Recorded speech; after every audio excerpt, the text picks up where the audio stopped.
bill only talks about unreasonable compensation. Well, you know any who's secretaries defining who are getting $1 unreasonable? million? Who's defining unreasonable? Seriously, Neil, are any secretaries getting $1 million bonuses? If so, please then let me state know. it. Then state it. What is unreasonable to you? Tell me now. What is unreasonable? If you get a $10 million bonus for destroying your company and putting the whole U.S. economy at risk, that's unreasonable. Okay, you know what? I would agree. Prevents. You know, on that, if you are getting that money and you brought the company under, I'd sign on to this thing with you, Congressman. That's what this bill does. Well, did you mention the $10 million thing in this bill? What do you mean, by number? Yeah. No, because that would say that $9,999,990 Did you okay, give me a range? And we are not saying that it's okay. Is there a range in this? No, the Secretary of the Treasury is going to establish the ranges.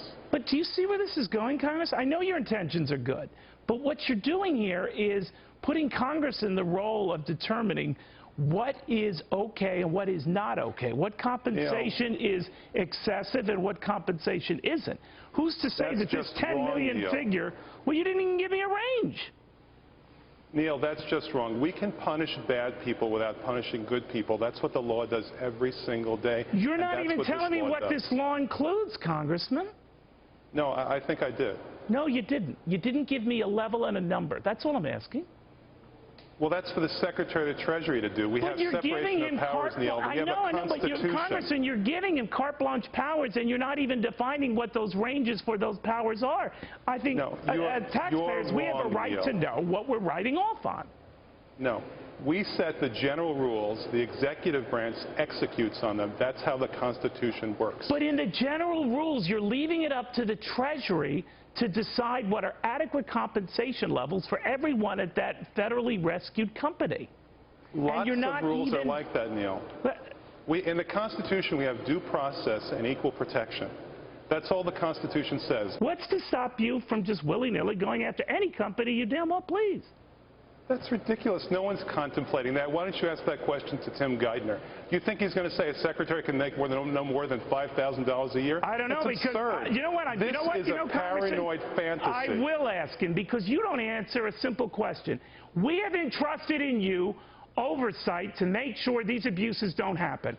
Your answer to those abuses is, I'm going to police excessive pay. When I ask you what excessive pay is and how you would define it, you didn't even give me a range. I'm not the one insulting you, Congressman. You are the one insulting Americans who have better stock in thinking that their leaders can do a better job. You're humiliating them, not the crooks you say are running the companies. That's absurd. We're passing a law that stops a bad thing from happening. You're creating a parade of horribles that will never happen. All right. I just told you what would happen. But a bad thing is that $160 million. If the Treasury gives me a range, God bless them, because I've asked you every which way I know to give me a range. Either you couldn't or wouldn't or felt that you shouldn't. We pay you, Congressman. Act like it. Neil, I'm not the one using profanity on the air. I'm not the one interrupting the guest to show incredible rudeness on the air.